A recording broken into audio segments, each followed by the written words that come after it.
বন্ধুরা, আমরা তো জানি মিউচুয়াল ফান্ডে বিভিন্ন ধরনের ক্যাটাগরি আছে। তো এর মধ্যে একটা ক্যাটাগরি হলো স্মল ক্যাপ মিউচুয়াল ফান্ড, যেটাকে আমরা বলে থাকি high risk high return category. আর এই হাই রিস্কের কথা শুনে অনেক ইনভেস্টার কিন্তু স্মল ক্যাপ মিউচুয়াল ফান্ডে বিনিয়োগ করতে ভয় পায় বা স্মল ক্যাপ মিউচুয়াল ফান্ড থেকে দূরে থাকে। কিন্তু আপনি কি জানেন, আপনার যদি ইনভেস্টমেন্ট গোল লং টার্ম হয়, 10 বছর, 15 বছর, 20 বছর, আর আপনি যদি স্মল ক্যাপ মিউচুয়াল ফান্ড থেকে দূরে থাকেন, তো আপনি সবচেয়ে বড় ভুল করছেন এবং আপনি কোটি কোটি টাকা লস করতে পারেন। কেন লস করতে পারেন সেটাও আমি বলবো। সাথে আজকের ভিডিওতে জানবো এই স্মল ক্যাপ মিউচুয়াল ফান্ডকে আমরা যে হায়ার রিস্ক বলে থাকি, তো এর রিস্ক ফ্যাক্টর কি, কতটা রিস্ক, এবং এই রিস্ককে কিভাবে আপনি কম করে আপনি হাই রিটার্ন জেনারেট করতে পারবেন, তার একটা বেস্ট ইনভেস্টমেন্ট স্ট্র্যাটেজি, যেটা আপনাকে দ্রুত ধনী হয়ে উঠতে সাহায্য করবে। তো চলুন শুরু করি। তো প্রথমে আমরা জানবো স্মল ক্যাপ মিউচুয়াল ফান্ডের রিস্ক ফ্যাক্টর কি, আমরা যে হায়ার রিস্ক বলে থাকি, তো এই রিস্ক ফ্যাক্টর কি। তো এই রিস্ক ফ্যাক্টর আমরা জানার জন্য আমরা কম্পেয়ার করব লার্জ ক্যাপ মিউচুয়াল ফান্ডের সাথে। কারণ লার্জ ক্যাপ ইন্ডেক্স ফান্ডকে আমরা কি বলে থাকি, আমরা বলি low risky compare to small cap mutual fund. তো ঠিক আছে, প্রথমে কম্পেয়ার করবো। তো এর জন্য আমি যে প্রথম সিচুয়েশনে আসবো সেটা হচ্ছে কোভিড এর সময় যে আমাদের মার্কেট ক্র্যাশ হয়েছিল, সেই সিচুয়েশনে আমরা দেখবো যে স্মল ক্যাপ মিউচুয়াল ফান্ডগুলো কতটা কারেকশন করেছিল আর লার্জ ক্যাপ ফান্ডগুলো কতটা কারেকশন করেছিল। আর তারপর যখন মার্কেট র্যালি দিয়েছিল, তখন স্মল ক্যাপ মিউচুয়াল ফান্ড কতটা র্যালি দিয়েছিল, আর large cap fund, index fund, যেগুলোকে আমরা সেফ বলে থাকি, লো রিস্কি বলে থাকি, সেই সব ফান্ডগুলো কতটা র্যালি দিয়েছিল। ঠিক আছে, তো কোভিড টাইমে আমরা যদি দেখি কোভিডের যে ক্র্যাশ হয়েছিল, সেই সময় আমাদের যে স্মল ক্যাপ ইন্ডেক্স, কোভিডের যে ক্র্যাশ হয়েছিল সেই সময় আমার যে স্মল ক্যাপ যে ইন্ডেক্স ছিল, স্মল ক্যাপ 250 ইন্ডেক্স, সেটা কারেকশন করেছিল, ক্র্যাশ করেছিল 47.37%। কত পার্সেন্ট? 47.37%। আর নিফটি যে 50 ইন্ডেক্স আছে, নিফটি 50 মানে টপ যে 50 কোম্পানি আছে লার্জ ক্যাপের, সেই নিফটি 50 যে ইন্ডেক্স, সেটা কারেকশন করেছিল 38%। বুঝতে পারছেন? স্মল ক্যাপ ইন্ডেক্স 47% আর নিফটি যে ইন্ডেক্স আছে লার্জ ক্যাপ 38%। আর আমি যদি অ্যাক্টিভলি ম্যানেজ যে ফান্ডগুলো আছে, ঠিক আছে, সেই ফান্ডগুলো যদি কম্পেয়ার করি, তো দেখবো স্মল ক্যাপের সবচেয়ে পপুলার ফান্ড কি, Nipon India small cap fund, সেটা কারেকশন করেছিল 44%। কত পার্সেন্ট? 44%। কোভিড ক্র্যাশের সময় নিপন ইন্ডিয়া যে স্মল ক্যাপ ফান্ড, সেটা 44% কারেকশন করেছিল। 44 এর ন্যাপ ভ্যালু ছিল 44, অল টাইম হাই, এবং সেখান থেকে 26 এ নেমেছিল ন্যাপ ভ্যালু, তো 44% correction. One small cap mutual fund, nap value 46 থেকে নেমেছিল 30, কত পার্সেন্ট কারেকশন? 34% কারেকশন বা crash. Axis small cap mutual fund, nap value 37 থেকে ডাউন হয়ে এসেছিল 24, কত পার্সেন্ট ক্র্যাশ? 35% ক্র্যাশ। তো আমরা কি দেখছি, স্মল ক্যাপ যে মিউচুয়াল ফান্ডগুলো আছে সেগুলো কত পার্সেন্ট ক্র্যাশ করছে? Approx 35%। Quant small cap 34%, Axis small cap 35%, আর নিপন স্মল ক্যাপ 44%। ঠিক আছে, আর এদিকে আমরা যদি লার্জ ক্যাপের যে অ্যাক্টিভলি ম্যানেজ ফান্ডগুলো আছে সেগুলো দেখি, তো লার্জ ক্যাপের পপুলার ফান্ড কি কি? পপুলার ফান্ড হচ্ছে Nipon India large cap fund, top fund. তো নিপন ইন্ডিয়া যে লার্জ ক্যাপ ফান্ড আছে, তার নেট ভ্যালু 38 থেকে ক্র্যাশ হয়েছিল 25, তো 34% ক্র্যাশ করেছিল। ঠিক আছে, আর আইসিআইসিআই প্রুডেন্সিয়াল ব্লু চিপ যে ফান্ড আছে লার্জ ক্যাপে, তার নেট ভ্যালু 47 থেকে ক্র্যাশ হয়ে এসেছিল 30 তে, মানে কারেকশন করেছিল, ক্র্যাশ করেছিল 36%। তো Nippon India large cap fund 34% correction করেছিল, ক্র্যাশ করেছিল কোভিড টাইমে। আর ICICI Prudential blue chip fund 36% crash করেছিল। তো আপনি যদি কম্পেয়ার করেন কি দেখবেন, এখানে যে স্মল ক্যাপ ফান্ডগুলো আছে, অ্যাক্টিভলি ম্যানেজ যে স্মল ক্যাপ ফান্ডগুলো আছে, আর এদিকে যে অ্যাক্টিভলি ম্যানেজ লার্জ ক্যাপ ফান্ডগুলো আছে, এদের মধ্যে আমরা যদি ক্র্যাশ দেখি, তো দেখবো কি অ্যাপ্রক্স সেম, বরঞ্চ small cap mutual fund large ক্যাপের তুলনায় কম ক্র্যাশ করেছিল। এখানে আইসিআইসিআই প্রুডেন্সিয়াল ব্লু চিপ 36%, আর এখানে অ্যাক্সিস স্মল ক্যাপ কত percent? 35%, Quant small cap 34%, Nippon কত? 44%, মানে অ্যাপ্রক্স আপনি সেম বলতে পারেন। ঠিক আছে, তো আমরা যে স্মল ক্যাপ মিউচুয়াল ফান্ডকে আমরা রিস্কি বলে থাকি, তো আমরা কি জন্য রিস্কি বলে থাকি? আমরা এই জন্যই রিস্কি বলে থাকি যে স্মল ক্যাপ মিউচুয়াল ফান্ড যখন মার্কেট পড়ে তখন ভীষণভাবে নিচে পড়ে। কিন্তু আপনি কি দেখলেন, স্মল ক্যাপ মিউচুয়াল ফান্ড তো নিচে পড়েছে, তার সাথে লার্জ ক্যাপ মিউচুয়াল ফান্ড তো নিচে পড়েছে। তো রিস্ক কোথায়? তো আমরা রিস্ক ফ্যাক্টর বলতে পারি যে রিস্ক ফ্যাক্টর কিন্তু সেম। আর আপনি যদি এই রিস্ক ফ্যাক্টর বেশি ভেবে আপনি যদি ইনভেস্টমেন্ট থেকে দূরে থাকেন, তো আপনি করতে পারেন বড় লস। ঠিক আছে, তো রিস্ক ফ্যাক্টর কি, ডাউন সাইড রিস্ক দুটোর কি সেম, কিন্তু রিটার্নের আপনি যদি দেখেন, আপনি যদি রিটার্ন দেখেন স্মল ক্যাপের সাথে লার্জ ক্যাপের, রিটার্নে কিন্তু অনেকটা পার্থক্য। আপনি যদি রিটার্ন দেখেন, লার্জ ক্যাপ যে মিউচুয়াল ফান্ড, টপ পারফর্মিং যে large cap mutual fund, Nippon India large cap mutual fund, all time return 16.07%, আর ICICI Prudential blue chip fund all time return 16.47%। এগুলো হচ্ছে লার্জ ক্যাপের টপ পারফর্মিং ফান্ড। ঠিক আছে, আর এইদিকে আমরা যদি স্মল ক্যাপের টপ পারফর্মিং ফান্ড দেখি না, তো দেখুন Nippon small cap fund all time return 25%, কোথায় 16%, কোথায় 25%। এসবিআই স্মল ক্যাপ ফান্ড 24%, কোথায় 16%, কোথায় 24%। ঠিক আছে, আর আমরা যদি স্মল ক্যাপ মিউচুয়াল ফান্ডে সবচেয়ে খারাপ পারফর্মিং ফান্ডও দেখি, যেমন Aditya Birla Sun Life small cap fund, এইটা সবচেয়ে খারাপ পারফর্মিং ফান্ড স্মল ক্যাপে, সেটারও রিটার্ন কিন্তু 16.52%, যেটা এই লার্জ ক্যাপ ফান্ডের চেয়ে বেশি রিটার্ন। আদিত্য বিড়লা সানলাইফ যে স্মল ক্যাপ ফান্ড, সেটা হচ্ছে রোজ খারাপ পারফর্মিং স্মল ক্যাপ ফান্ড, সেটার যে রিটার্ন অল টাইম সেটা লার্জ ক্যাপ ফান্ডের তুলনায় বেশি রিটার্ন। এছাড়া সুন্দরম স্মল ক্যাপ ফান্ড 18.17%, সেটা কি লার্জ ক্যাপের যে টপ পারফর্মিং ফান্ড আছে তার চেয়ে বেশি রিটার্ন। তো বুঝতে পারছেন স্মল ক্যাপ লার্জ ক্যাপ ফান্ডের মধ্যে কম্পেয়ার। আমরা যে বলে থাকি small cap fund higher risky, তো কোথায় হায়ার রিস্কি? যখন মার্কেট নিচে পড়ছে large cap fund small cap fund দুটো তো সমানভাবে নিচে পড়ছে, কিন্তু রিটার্নের অর্ডারটা বাড়ে, তখন স্মল ক্যাপ ফান্ড আমাদেরকে অনেক বেশি রিটার্ন দিচ্ছে। স্মল ক্যাপ ফান্ড আমাদেরকে এই জন্যই অনেক বেশি রিটার্ন দেয়, কারণ স্মল ক্যাপ ফান্ডের মধ্যে বেশিরভাগ যে স্টক থাকে না সেগুলো হচ্ছে স্মল ক্যাপ স্টক, যেগুলোর মধ্যে হাই গ্রোথ পটেনশিয়াল থাকে। ঠিক আছে, তো আপনি এই পটেনশিয়াল কেন মিস করবেন? ইন্ডিয়া হচ্ছে গ্রোয়িং কান্ট্রি, তো এই সুযোগকে আমাদেরকে কাজে লাগাতে হবে। তো এরপর আমরা জানবো স্মল ক্যাপ মিউচুয়াল ফান্ডের রিস্ক ফ্যাক্টরকে আপনি কিভাবে কম করে স্মল ক্যাপ ফান্ড থেকে হাই রিটার্ন জেনারেট করতে পারবেন, তার একটা বেস্ট ইনভেস্টমেন্ট স্ট্র্যাটেজি, সেরা বিনিয়োগের কৌশল। ঠিক আছে, তো আমরা কি দেখবো small cap mutual fund small cap stock কেমন ভাবে রেলি দেয়, এইভাবে রেলি দিবে। ঠিক আছে, এইভাবে বাড়তে থাকবে, যখন বাড়বে তখন কিন্তু ভীষণভাবে বাড়বে, যেহেতু স্টকগুলো কি হাই গ্রোয়িং স্টক, অনেক বেশি ওভারভ্যালুড হয়েছে লার্জ ক্যাপ ফান্ডের তুলনায়, লার্জ ক্যাপ স্টকের তুলনায়।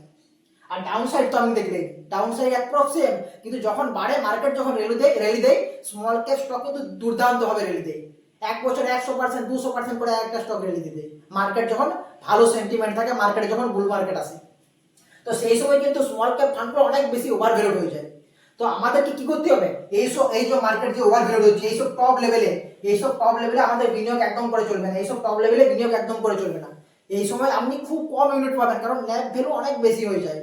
আমাদেরকে বিনিয়োগ করতে হবে এইসব জায়গায়, এই যে ভলাটিলিটি স্মল ক্যাপ মিউচুয়াল ফান্ডের যে এই ভলাটিলিটিকে আমাদের ফেভারে কাজে লাগাতে হবে, যেটাকে আপনি কিন্তু যদি কাজে লাগান আপনি কিন্তু অনেক বেশি হায়ার রিটার্ন জেনারেট করতে পারবেন, আপনার যে মিউচুয়াল ফান্ডের রিটার্ন সেটাকেও বিট করতে পারবেন। তো সেটাকে কিভাবে আপনি কাজে লাগাবেন, কিভাবে আপনি বুঝবেন যে এখন মার্কেট ওভার ভ্যালুড কি আন্ডার ভ্যালুড? তো এর জন্য একটা সেরা স্ট্র্যাটেজি, সেটা হচ্ছে পি রেশিও। এর আগেও আমি নিফটি 50 পি রেশিও দিয়ে একটা স্ট্র্যাটেজি আপনাদের সাথে শেয়ার করেছি, তো আজকে স্মল ক্যাপ ইন্ডেক্সের জন্য আমি এই ভিডিওটা বানিয়েছি। আপনি যদি স্মল ক্যাপ ফান্ডে বিনিয়োগ করছেন তো তার জন্য সেরা স্ট্র্যাটেজি কি হবে? তো এর জন্য সেরা স্ট্র্যাটেজি হবে, আপনি যদি স্মল ক্যাপ ফান্ডে বিনিয়োগ করছেন তো আপনি দেখবেন স্মল ক্যাপ ফান্ডের মিডিয়ান পি কত, 29.8। স্মল ক্যাপ ফান্ডের আপনি যদি মিডিয়ান পি দেখেন না তো দেখবেন 29.8, আপনি স্ক্যানারে গিয়ে দেখতে পাবেন। ঠিক আছে, তো মিডিয়ান পি 29.8, আর কারেন্ট যে রিসেন্ট পি চলছে সেটা হচ্ছে 32.2। তো আমরা কি দেখলাম 29.8 মিডিয়ান পি। তো মার্কেট যখন স্মল ক্যাপ ইন্ডেক্স যখন এর আশেপাশে থাকবে, তার মানে আমরা কি বলবো মার্কেট ওভার ভ্যালুড কি আন্ডার ভ্যালুড কি ফেয়ারলি ভ্যালুড? 29.8 এর যখন আশেপাশে থাকবে তখন মার্কেট ফেয়ারলি ভ্যালুড, 29.8 এর যখন নিচে পাবো তখন market under valued small cap ফান্ডের ক্ষেত্রে কিন্তু।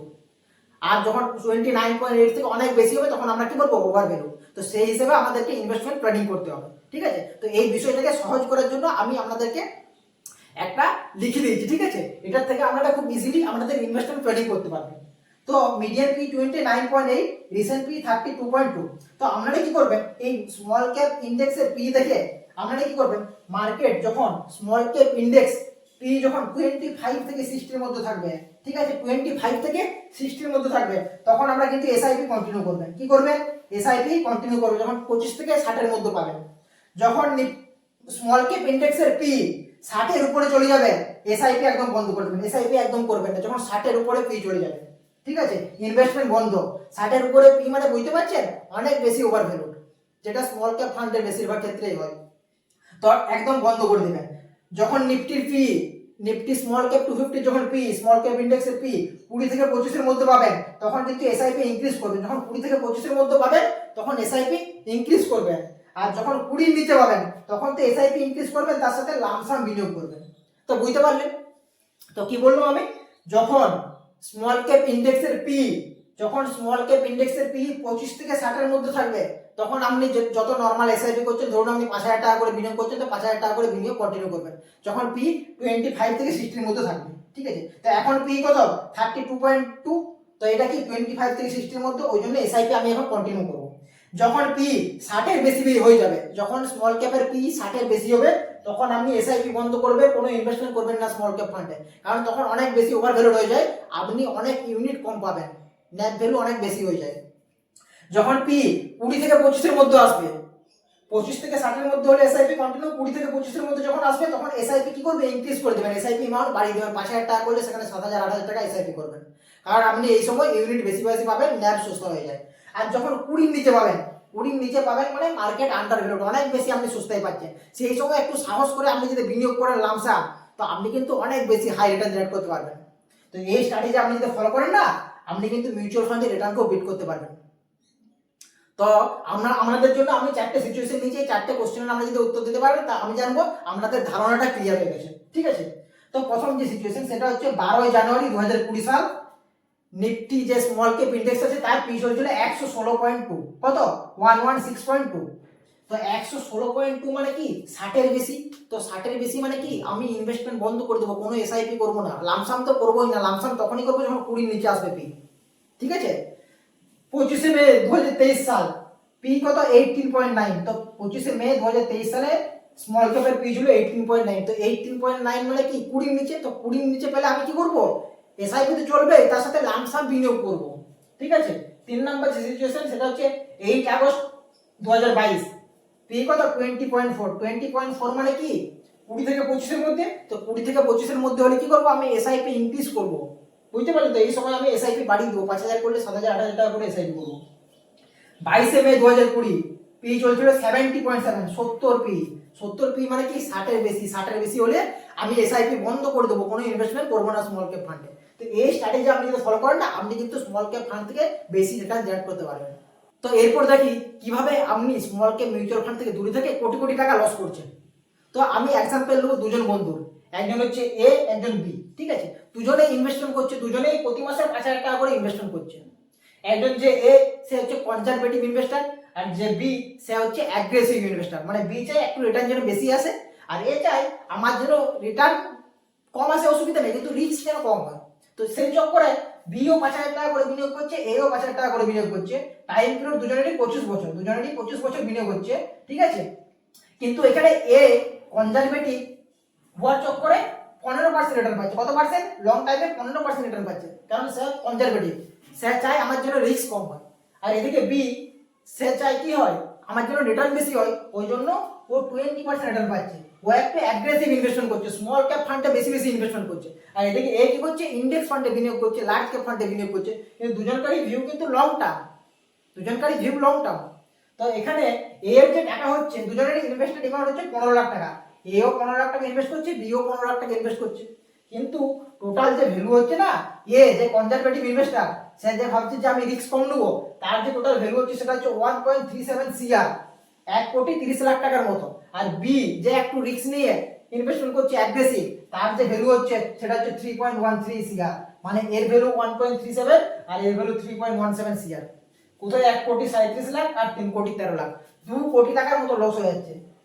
2 কোটি টাকার মতো লস হচ্ছে কি জন্য? শুধু এই মাইন্ডসেট।